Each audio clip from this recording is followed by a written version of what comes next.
Boa noite, queridos, a paz do Senhor a todos, Deus abençoe vocês. Hoje nós estamos aqui novamente, dando continuidade ao nosso estudo sobre o Covid-19 e Jesus. Estamos trazendo uma ideia, uma perspectiva bíblica deste momento da pandemia que nós estamos vivendo. E já quero agradecer a presença de cada um de vocês que tem acompanhado esse estudo. Alguns desde o princípio, desde a nossa primeira live, está com a gente aqui participando. Outros visitantes, provavelmente hoje é a primeira vez que você está acompanhando. Não esqueça de, no nosso perfil aqui, na nossa página, temos aí todos os vídeos lá, eles estão postados. Então, se você não acompanhou desde o começo, a introdução, os primeiros capítulos, depois que você participar desta live e do culto que teremos após essa live, você pode ir dar procurada lá nos vídeos e ver os vídeos a respeito do Covid-19 que veio antes desse. Não esqueça também de deixar aqui um comentário, se você é um visitante, se é a primeira vez que você está aqui, deixe um comentário de onde você é, se alguém te convidou. Nós gostaríamos de mandar um abraço para cada um de vocês. Paz do Senhor a todos. Hoje nós vamos abrir o texto em Salmo 50. Eu vou ler só a parte B do Salmo 50, o versículo 21.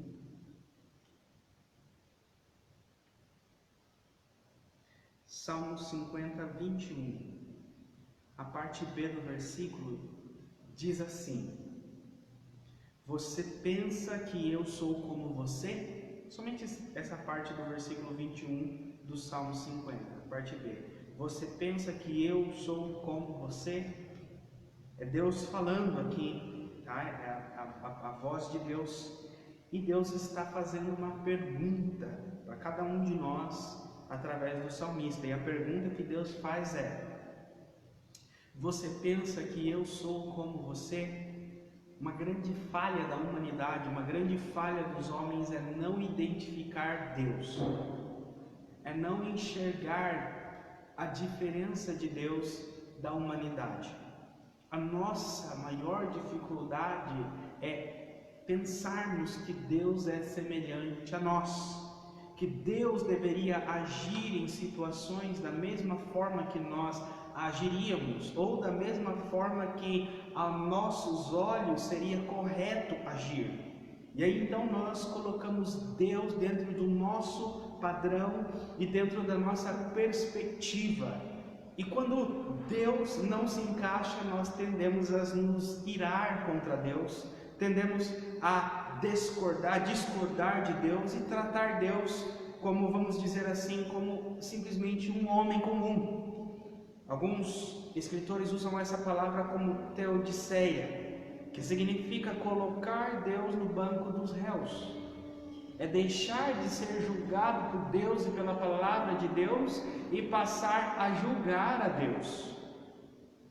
Hoje nós vamos olhar um pouco da identidade de Deus, quem Deus é. Na próxima semana vamos começar a falar aqui da soberania de Deus em meio à pandemia, em meio às mortes, em meio aqui no Brasil o número de mortes parece que tem aumentado, a curva de mortes no Brasil não tem achatado, ou seja, é um momento de muita dor, é um momento de muita lágrima, de muita dificuldade. Conheci pessoalmente essa semana duas famílias que perderam familiares para o Covid-19. E vamos falar semana que vem a respeito disso, da soberania de Deus em meio às doenças, em meio a essa pandemia. E falar da soberania de Deus de uma perspectiva bíblica e pastoral é uma tarefa muito árdua, não é uma tarefa fácil. Porque quando falamos da soberania de Deus, significa que Deus tem todo o poder, Ele é soberano para fazer o que quer, quando quer, como quer e da maneira que quiser. Significa que Deus não está à mercê do Covid-19, mas Deus controla o Covid-19. Deus controla cada vítima do Covid-19. Deus controla cada pessoa, o momento, o segundo, a forma que cada pessoa irá se infectar. Não estou dizendo aqui que Deus infecta as pessoas. Eu estou dizendo que Ele sabe quem irá se infectar. Ele sabe o dia, a hora, os segundos, os minutos e aonde essa pessoa irá se infectar. Se é encostando em alguma coisa, se é a forma que for. Deus controla todas as coisas. Porque Ele controla, por exemplo, Ele controla as galáxias, Ele controla a órbita do sistema solar. A Bíblia fala que Ele chama cada estrela pelo seu nome, e Ele sabe o nome de cada uma delas. E vocês sabem que a olho nu, quando olhamos para o céu, não conseguimos enxergar a imensidão de estrelas que há nas galáxias. Bilhões e bilhões de estrelas. E Deus, a Bíblia fala que chama cada uma pelo seu nome. Memória boa Deus tem, não? Essa é a ideia de um Deus soberano. Então, quando falamos que Deus controla, que Deus está no controle, Ele sabe todas as coisas, e Ele sabendo todas as coisas, Ele poderia impedir algumas delas. Quando você sabe previamente que coisas ruins irão acontecer, e você tem o poder de fazer com que essas coisas ruins não aconteçam, e ainda assim você permite que elas aconteçam, que é isso que Deus faz, as pessoas tendem então a se perguntar se Deus realmente é bom. Que Deus é esse que tem o poder de permitir com que calamidades que Ele sabe que no futuro vão acontecer, Ele sabe que elas vão acontecer e ainda assim Ele permite que elas aconteçam. E aí as pessoas então tendem a ou pensar que Deus é um ser, vamos dizer assim, que não tem compaixão, que não tem amor, que assim como a criança com uma lupa frita, né, as formigas com o sol, Deus brinca com os sentimentos dos seres humanos e maltrata eles. Mas essa não é a realidade bíblica.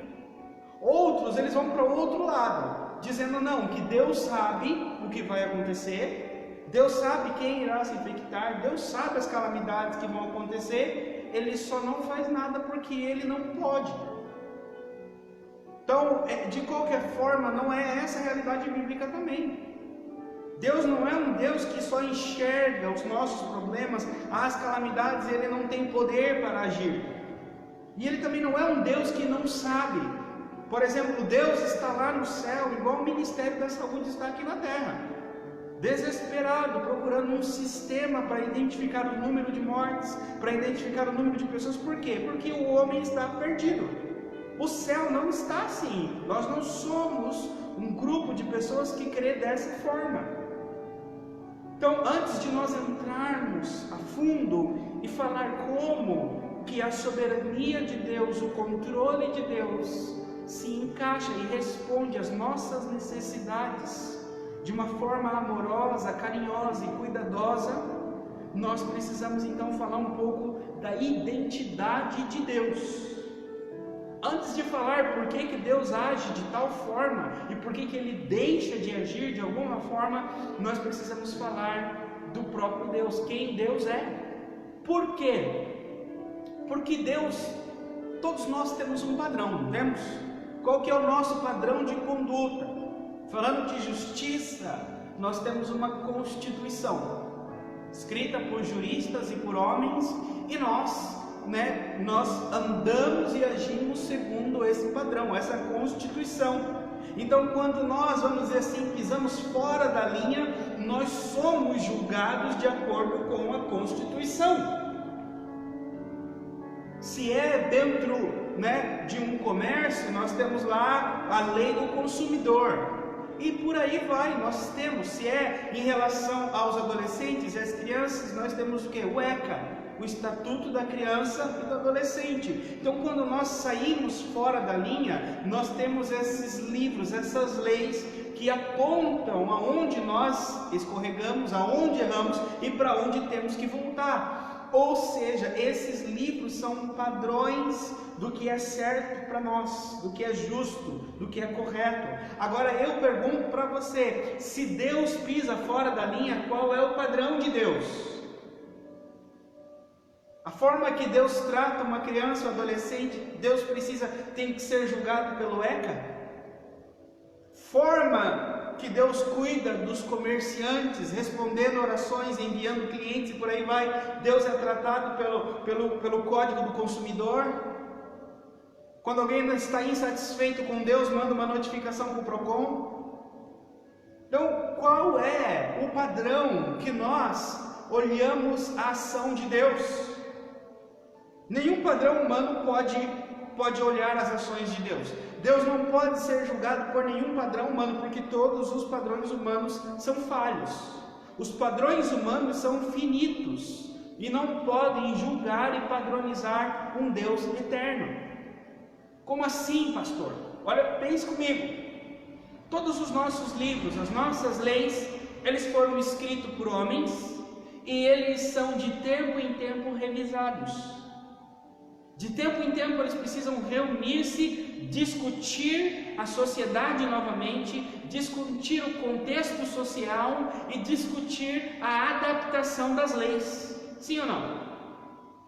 Então, as leis humanas, elas se adaptam conforme o comportamento da sociedade.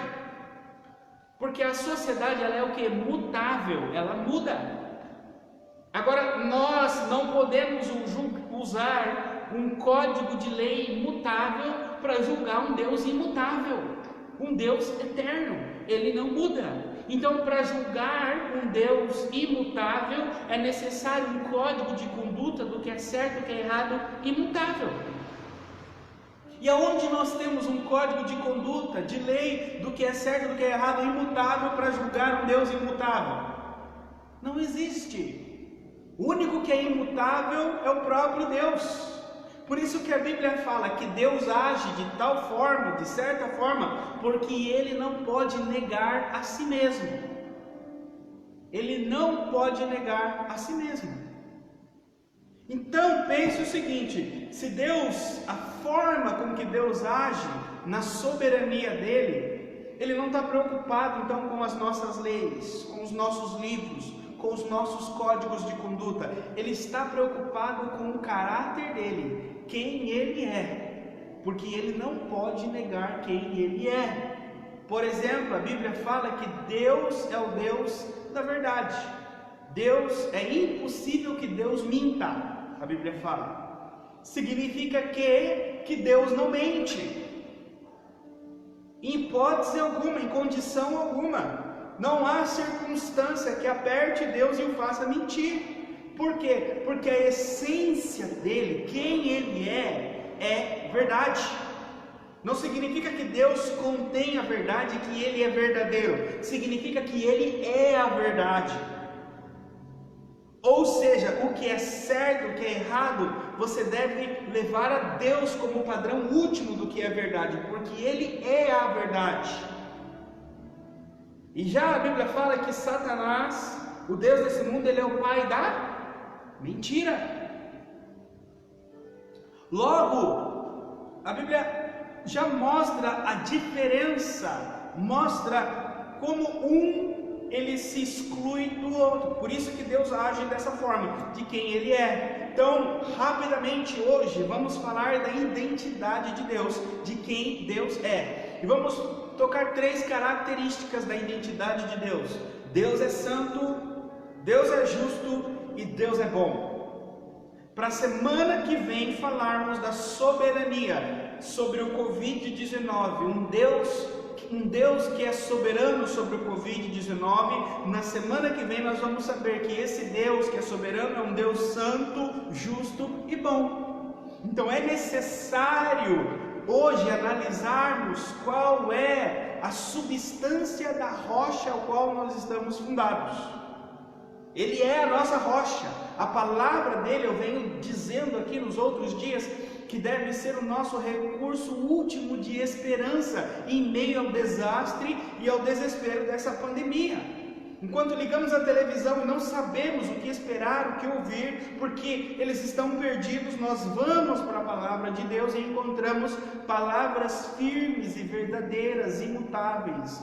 Encontramos uma rocha. Agora hoje nós vamos falar da substância da rocha. A substância é essa rocha, ela é santa.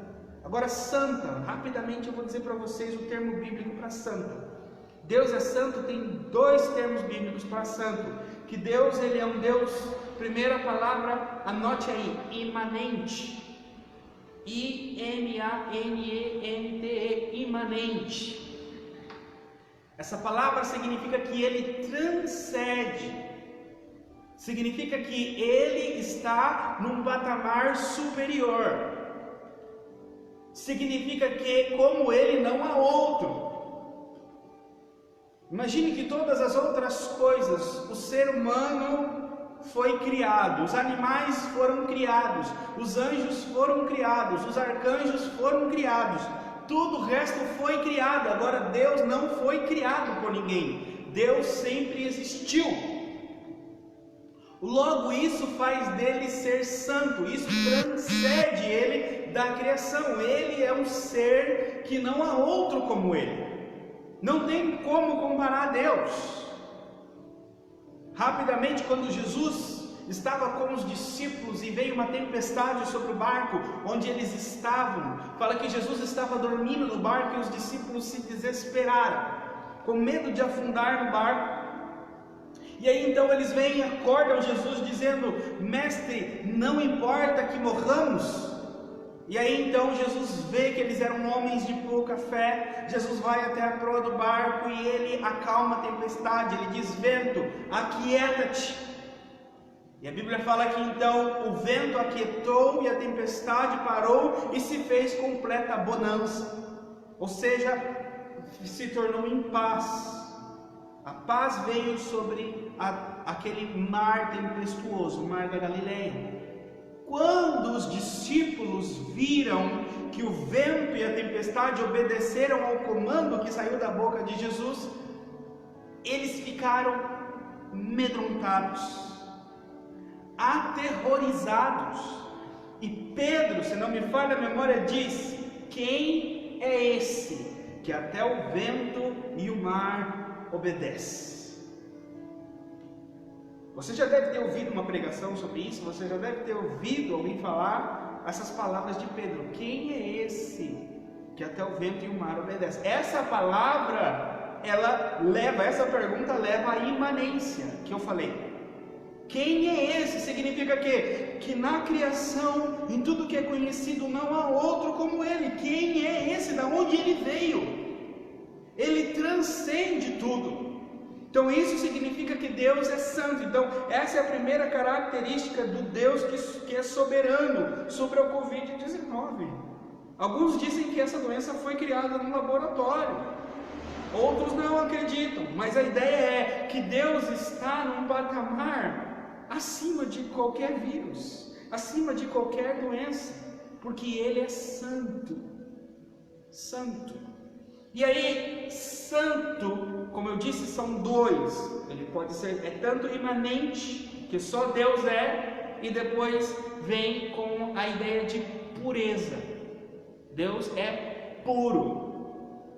E essa santidade já leva para o lado moral.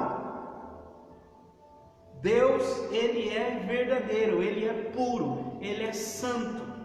E o padrão de pureza, o padrão de santidade de Deus é um padrão elevado, é um padrão que não existe na terra. E esse padrão é o padrão que Deus diz para nós. Deus diz: sede santos como eu sou santo. Que a tua moralidade, que a tua integridade, que os teus pensamentos, que o seu coração, que as suas palavras sejam santas como a minha integridade, os meus pensamentos e as minhas palavras são santas. Significa que tudo que Ele fala, tudo que Ele faz, tudo que Ele age é puro. Ele é um Deus que imanente, transcende, e Ele é um Deus puro. Então logo, se Ele transcende, se Ele é puro, ou seja, como Ele não há uma pureza maior do que a dele. Não tem como falar assim: deixa eu ver se Deus é puro mesmo. Como você vai saber se Deus é puro mesmo? Comparando Deus com alguma outra coisa pura. Mas não existe nada para comparar com a pureza de Deus. Ao contrário, todas as outras coisas que nós pensamos ser puras devem ser comparadas com a pureza de Deus, porque Deus é a última pureza. Não há nada tão puro ou quão puro quanto Ele. Então Deus é santo e Deus é puro. Então, e agora vamos para o segundo, que Deus é justo. A justiça de Deus. Então, se Deus é puro e Ele é transcendente, significa que a justiça dele é uma justiça transcendente, porque Ele é transcendente, e a justiça dele é uma justiça pura. Não há uma justiça mais pura que a justiça de Deus, porque Ele em si mesmo, a identidade dele, Ele é puro. Então, a justiça de Deus é a justiça que julga todas as outras justiças. Deus é justo. Deus é justo. Então, em meio à pandemia, em meio à dor, ao luto, à perda, à angústia, nós temos um Deus transcendente, ou seja, que está acima de tudo, um Deus puro e que é justo em tudo. Ele é justo. Interessante porque as pessoas falam muito da injustiça de Deus. Quando as pessoas perdem entes queridos, jovens, as pessoas falam que Deus foi injusto em levar essa pessoa, que Deus foi injusto em tirar o futuro daquela pessoa. Deus foi injusto em deixar uma esposa viúva jovem. Deus foi injusto em deixar um bebê sem a mãe, sem um pai. Deus foi injusto, como um dos conhecidos lá, que essa semana, a moça que faleceu de Covid-19, ela cuidava de uma irmã que era acamada, e a mãe de 90 anos. E agora que ela faleceu, a mãe de 90 anos e a irmã acamada não tem quem cuide. E as pessoas falam assim que Deus é injusto em levar uma pessoa assim, porque essa pessoa era o arrimo daquela família. E agora, o que será dessa idosa de 90 anos ou dessa mulher acamada? Quando nós olhamos essas coisas na sociedade, nós passamos então a questionar a justiça de Deus. E é aqui que nós devemos colocar a mão na nossa boca e jamais dizer que Deus é injusto. Porque a nossa mente, ela é pequenininha. Nós olhamos o tempo, o espaço, e nós temos um pensamento como se fosse um amendoim. Nós não somos como Deus. Deus enxerga o futuro.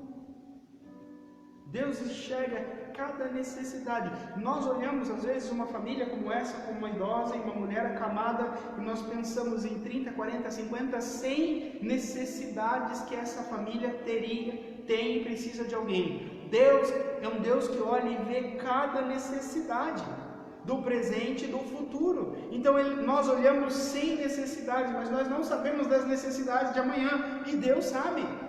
Então Deus sabe de milhões e milhões de outras necessidades que nós não colocamos na matemática. E se Ele, sabendo milhões e milhões a mais de necessidades que nós não colocamos na matemática, e ainda assim Ele leva uma pessoa como levou essa mulher, é porque Ele tem um propósito, Ele é justo. Nós devemos simplesmente descansar em Deus. Precisamos depositar a nossa fé nele, saber que Ele está no controle da nossa vida e da nossa sociedade, e que todas as coisas vão cooperar para o bem daqueles que amam a Deus. E aí entra o terceiro por isso, por quê? Porque Deus é bom. Deus não é ruim, Deus é bom. E aqui entra uma dificuldade, porque somente Deus consegue ser justo e bom. Somente Deus consegue. Você pensa o seguinte, que um juiz hoje Você precisa escolher, ou o juiz é justo ou ele é bom. Não, pastor, como assim? Você gostaria de ter um juiz justo ou um juiz bom na sua cidade? Eu vou te falar então a diferença. Imagine que você chega na sua casa ou você chega no seu trabalho e um assassino matou quase toda a sua família. Você chama a polícia e ele vai preso. E aí no dia do julgamento dele, que ele vai ser condenado, o juiz está lá para condenar esse assassino que matou muitas pessoas da sua família. E aí o juiz fala assim: olha, você é culpado pelo assassinato dessas pessoas, mas como eu sou um juiz bondoso, eu vou perdoar o que você fez. E o juiz solta esse homem de novo. Como você vai se sentir? O juiz foi bom, não foi? O juiz perdoou.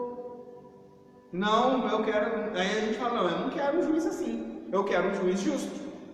Um juiz que faça justiça. Então agora vamos analisar Deus da mesma forma. Porque a maioria de nós, na verdade a maioria de nós não, todos nós, a Bíblia fala que somos pecadores e merecemos o inferno. Sim ou não? Nenhum de nós, não há um justo sequer, é o que a Bíblia fala. Não há ninguém que seja bom o suficiente para entrar no céu segundo as suas obras. Você peca em seus pensamentos. Quando eu falo pecado, é coisa feia. Você tem coragem de expor tudo que você pensa? Colocar um DVD, num pendrive e pôr para as pessoas assistir tudo que você pensa? Tudo que você deseja, tudo que você anseia? Você tem coragem de mostrar? Às vezes a gente não mostra para a nossa família, porque nós temos podres escondidos dentro de nós, que nós temos vergonha. E aí vem dizer para mim que com todos esses podres que você tem vergonha de esconder das pessoas, você consegue entrar no céu. Na verdade, é esses podres, é essas coisas que nós temos vergonha, que mostram para nós que nós merecemos o inferno. Então, como pessoas que merecem o inferno, nós clamamos pela bondade de um justo juiz para que ele nos perdoe. E agora, como que Deus faz? Que se Deus perdoa os nossos pecados e diz: tudo bem, meu querido, está perdoado o teu pensamento, está perdoado o teu adultério, está perdoado como Jesus fez. Como que vai ficar Satanás dizendo assim: você não é juiz, você não é o justo juiz, como que você perdoa? Então Deus, Ele é justo e Ele é bom. Agora, como que faz para Deus ser justo e ser bom? Para Ele perdoar os nossos pecados e ainda assim ser justo. Aí vem Jesus. Jesus morreu no nosso lugar para pagar pelos nossos pecados, para que Deus pudesse ser justo e justificador, para que Ele pudesse ser justo em condenar alguém pelos pecados e ser bom em perdoar o pecador. Pastor, eu não entendi. Para nós encerrarmos, eu vou trazer para a história que eu falei. Imagine que o juiz, então, esse homem entrou na sua casa, matou seus familiares, e você foi lá no dia do julgamento. Aí o juiz foi lá e falou assim: olha, você é condenado. Você matou essas pessoas e a lei está contra você. Mas, como eu sou um juiz bondoso, o meu filho vai preso no teu lugar. A sua pena é de 40 anos, então o meu filho vai ser preso no teu lugar 40 anos. E você, bandido, o juiz fala: a partir de hoje eu vou levar você para minha casa. Vou te tratar como meu filho, e eu vou te ensinar a viver e andar de forma justa e digna, para que você não seja mais vamos dizer assim, um mau elemento na sociedade. É isso que Deus faz. Deus dá o seu Filho para pagar pelos nossos pecados e ser condenado no nosso lugar, e nos adota como seu Filho, e nos ensina a andar em justiça e dignidade e integridade, para que não vivamos mais como escravos do pecado e pessoas que cometem injustiça. Por isso que Ele é justo porque Ele condena os pecados e Ele é bom, Ele perdoa os pecadores. Aí eu te pergunto, como não descansar, como não confiar, como não ouvir esse Deus a respeito da pandemia a qual eu estou vivendo? Ele tem know-how ou não tem? Ele tem integridade, ele tem poder, ele tem autoridade ou não tem? Ele é mais uma fonte que eu devo buscar? Assim como eu ouço a Globo News, a Band News, ou seja lá qual for, eu ouço também a palavra de Deus, ou unicamente, somente a palavra de Deus, que é meu último lugar de buscar a verdade e o descanso da minha alma. Por quê? Porque Ele é imanente, Ele está acima de todas as coisas, Ele é justo, tudo que Ele faz é perfeito, e Ele é bom, Ele perdoa, Ele ama, Ele cuida. Esse Deus, que é santo, justo e bom, é um Deus que soberano, como Rei, cuida de cada detalhe. Na semana que vem, nós vamos falar de cada um desses detalhes, cada uma dessa questão da soberania de Deus, como Ele está governando a nossa nação. As decisões dos parlamentares, as decisões dos ministros, a decisão do presidente, a decisão de cada indivíduo, ela é única e de cada um deles, mas por trás de cada decisão, de cada escolha, tem um Deus que está no controle de tudo. Senhor, eu oro, eu entrego cada uma dessas vidas, cada um dos irmãos que aqui estão na Tua presença. O desejo do meu coração é que o Senhor venha preencher a alma e o espírito deles da Tua presença, mostrando a eles a Tua santidade, a Tua justiça e a Tua bondade. Que o Senhor está no controle, o Senhor os ama soberanamente. Semana que vem, Senhor, nos prepare para ouvir a Tua palavra novamente e descansar nela. Quero te pedir que venha guardar esses irmãos e que eles possam também, Senhor, ter a oportunidade de estar participando do culto ao Senhor que renova após essa live. Eu oro e agradeço em nome de Jesus. Queridos, a paz do Senhor, um abraço a todos. Você que está nos visitando aqui novamente, vamos ter agora o nosso culto. Fique também, espere mais alguns minutinhos, nós vamos começar o culto aqui às 20 horas. Deus abençoe vocês, a paz do Senhor, até a próxima.